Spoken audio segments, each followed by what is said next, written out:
Good morning, everyone. Happy New Year, by the way. It's 2021 at this point. This year during the Christmas season, there was a unique sight in the western skies. I'm sure some of you were aware of it, but they called it the Bethlehem Star, though probably it's not the same star that was referenced in the Bible. But, the idea is that it is a convergence of Saturn and Jupiter in such a way that it happens only every 20 years. But it has not happened visibly and as uniquely bright in this way for over 800 years.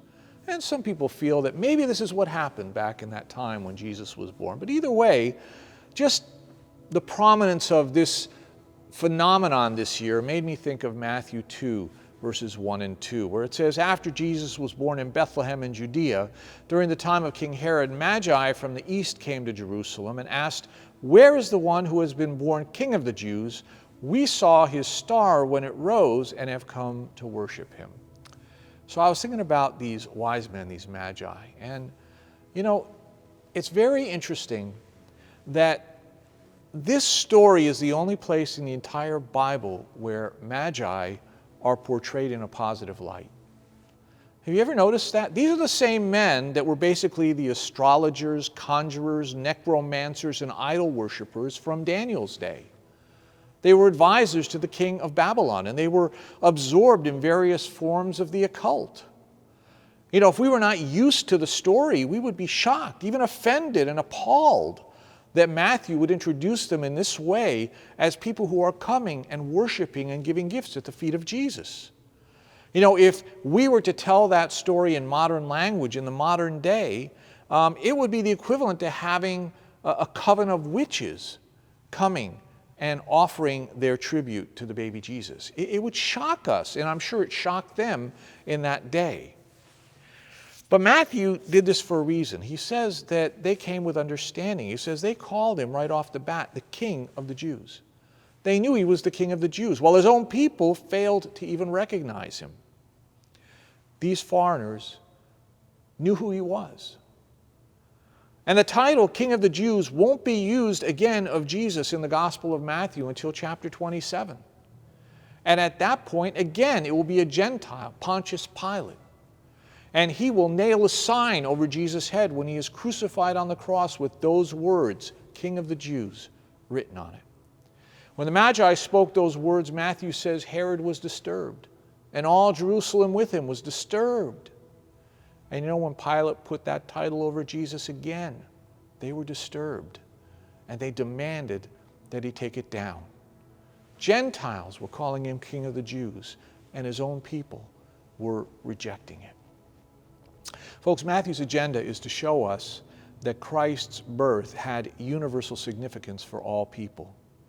In Matthew 8:11, Matthew is the only one who has this particular quote of Jesus, where Jesus says, "I say to you that many will come from the east and the west and will take their places at the feast with Abraham, Isaac, and Jacob in the kingdom of heaven. Many will come from other nations, from all over the world, and they will sit at the table with Abraham, Isaac, and Jacob." The baby of Bethlehem is the King of the Jews, but he's also the Lord of all. And Armenian Christmas is about the revelation of Jesus. These foreign magi are a big part of that process. So now it's our turn to reveal God's Son to the world by revealing the real story of Christmas, the one that is in the Bible. I had an interesting story the other day. I was just looking for a gift card from Amazon. And you know how gift cards, Amazon has a million different themes. You look for a holiday theme, and they've got all these Christmas themes. And I said, okay, let me look through it. And I wanted to find one that just had something about the real story of Christmas on it.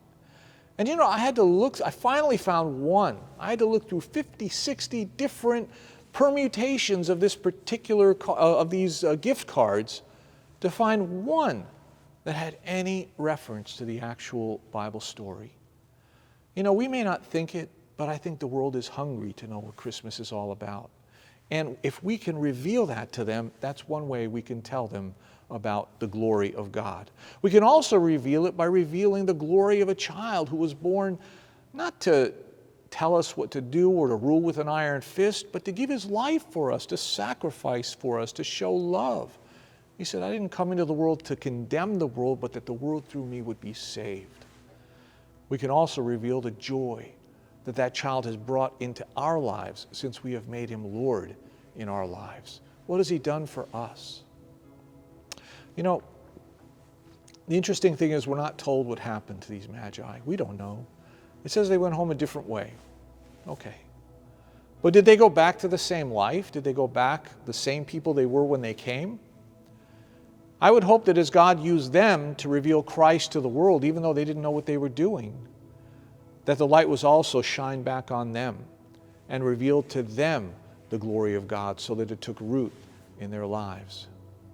And I pray the same would be true of us, that we would both receive the revelation of Christ in our lives with full understanding of its power and grace, but also that we would turn around and shine that revelation to others, that revelation of Christ's light as an ambassador of his gospel. May God bless us, and may God use us according to his sovereign will. And when we say Christos Zanav, Yev Netzav, may we truly understand what that means, and may we be part of that process of revealing God's glory to the world. God bless you. Have a great Armenian Christmas in a couple of days, and have a wonderful 2021.